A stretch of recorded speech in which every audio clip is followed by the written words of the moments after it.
알기 쉬운 생활법령 이야기를 나눠보도록 하겠습니다. 자, 오늘 항공기 내 사건, 사고에 대해서 좀 짚어보려고 하는데요. 얼마 전에 있어서는 안 될 일이죠. 이 음주 비행 사건이 있었다고 합니다. 박 변호사님, 이게 어떻게 된 일인가요? 네, 윤정호법 시행 이후에 음주운에 대한 경각심이 어느 때보다 높은데요. 네. 지난 9월 수백 명의 탑승객들이 안전을 책임져야 할 여객기 기장이 음주 비행을 했다는 의심을 사고 있어서 논란이 되고 있습니다. 네. 이 사건의 경우 비행 전 검사에서 음주 반응이 나왔는데도 불구하고 이를 무시하고 비행기를 조종했고 비행이 끝난 후에는 시간대 기록 조작까지도 했다는 의심까지 사고 있어서 예. 현재 국토부가 사실 조사 중에 있다고 합니다. 그렇군요. 비행 조종사들은 음주 운전 이게 측정을 어떤 방법으로 하는지 좀 궁금해지네요. 뭐 다른 방법들이 있나요? 네, 국토교통부 훈령 항공 종사자 및 객실 승무원 주류 등 측정 단속 업무 지침에 따르면 네. 항공기 기장은 비행 업무 시작 시간부터 비행 종료 후 공항을 벗어나기 전까지 네. 의무적으로 음주 측정을 받아야 합니다. 네. 음주 측정 방식은 먼저 단순 감지 모드로 음주 여부를 확인하는데요. 네. 이때 0.02% 이상의 혈중 알코올 농도가 감지되면 fail이라는 표시가 뜬다고 합니다. 그렇게 되면 이제 본격적인 측정 모드로 바뀌어가지고 정확한 농도를 측정하게 되는데요. 항공안전법 제57조에 따르면 항공기 기장과 승무원 등은 혈중 알코올 농도 0.02% 이상만 되더라도 주류의 영향으로 정상적 업무 수행이 불가능하다라는 상태로 판정이 돼서 네. 업무에서 자동 배제된다고 합니다. 아. 이를 어기고 무단으로 업무를 수행하게 된다면 최대 3년의 징역형 또는 최대 3천만 원 이하의 벌금에 처하실 수가 있습니다. 네, 좀 엄격하게 측정을 해야 될 것 같습니다. 근데 음주운전, 이 음주 비행을 의심하고 있는 조종사에 대한 처벌이 가능할지는 좀 더 지켜봐야 한다고 합니다. 어떤 이유에서 이럴까요? 혈중 알코올 농도 관련해서 문제가 좀 있습니다. 아, 그런가요? 아까 사실관계 정리해서 말씀드렸듯이 음주 네. 측정을 받은 기장이 1차 검사에서 페일 표시가 나오자 멋대로 1차 검사를 한 번 더 받았습니다. 네. 그 규정 자체를 위반한 거죠. 측정 모드로 전환해야 되는데 예. 두 번째 1차 검사에도 페일 표시가 나오자 예. 알코올 농도 측정 검사를 받지 않고 그대로 자리를 떠났고 아, 승객 180명이 탑승한 제주행 여객기를 조종했고 네. 그 후 재측정에서는 음주 반응이 나오지 않았다고 합니다. 아, 그래요. 그래서 일단 두 번의 1차 검사에서 모두 혈중 알코올 농도가 0.02% 이상을 표시하는 페일 표시가 나왔기 때문에 네. 음주 의심을 사기는 충분한데요.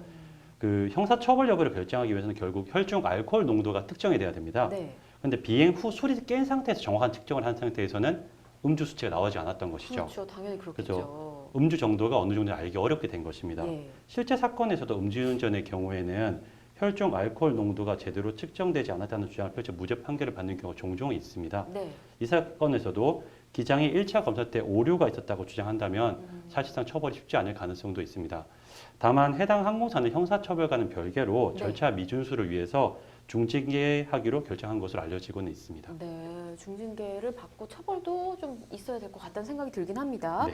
자, 그런가 하면 최근 인천공항에서 캄보디아 프놈펜을 향하던 아시아나항공기가 그 안에서 이제 비상문을 열려고 하던 승객 때문에 이륙 3시간여 만에 회항을 하는 사건이 또 있었습니다. 이 비상문을 열려는 승객 때문에 요즘 사건 사고 많은 것 같더라고요. 네, 맞습니다. 이륙 30분 만에 그 기내에 갑자기 비상구 오류 메시지가 떴다고 하는데요. 예. 비상구 좌석에 이제 앉아 계시던 60대 남성이 비상문을 열기 위해 손잡이를 건드리는 바람에 네. 이제 비상문을 열리지는 않았지만 이제 그렇게 되면은 긴급 폐항을 결정해야 된다고 합니다. 그래서 항공사가 이제 긴급 회항을 한 것인데요. 예. 조사 결과 이분은 이제 음주 상태는 아니었다고 합니다.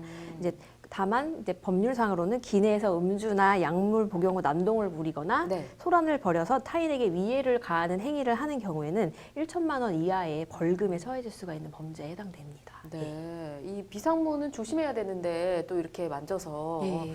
회항을 하는 경우가 종종 있더라고요. 또 여성 승무원을 추행하는 사건들도 굉장히 심심찮게 발생한다고 합니다. 이런 경우에는 어떤 처벌을 받게 되는지 좀 알아볼까요? 네, 추행의 정도에 따라서 좀 달라지게 됩니다. 예.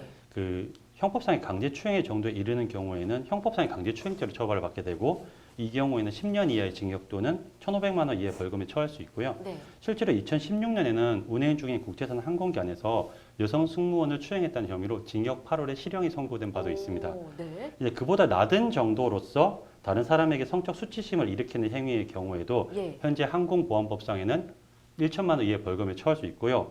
그에 더해서 이제 운항 중인 항공기 내에서 폭언 등 소홀한 행위를 한 경우에는 3년 이하의 징역 또는 3천만 원 이하의 벌금에도 처해질 수 있습니다. 네. 사실 이전까지는 많은 그 회사들이 그 고객들과의 그 분쟁을 만드는 걸 피하고자 네. 구두 경고로 그치는 경우가 많았는데요.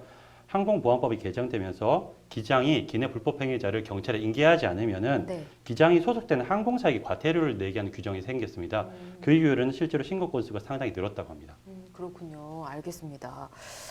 음주 비행이나 뭐 기내 난동의 경우 한두 사람의 생명이 아니라 몇십 명, 몇백 명의 목숨을 위태롭게 하는 행위인 만큼 굉장히 조심해야 되고 절대 해서는 안 될 행위라는 거 말씀을 드리고요. 네, 앞서 기내 난동 시 3년 이하의 징역, 3천만 원 이하의 벌금 규정을 말씀해 주셨는데 이게 3년 이하의 징역, 3천만 원 이하의 벌금이라고 합니다. 자, 다시 한번 말씀을 드리도록 하고요.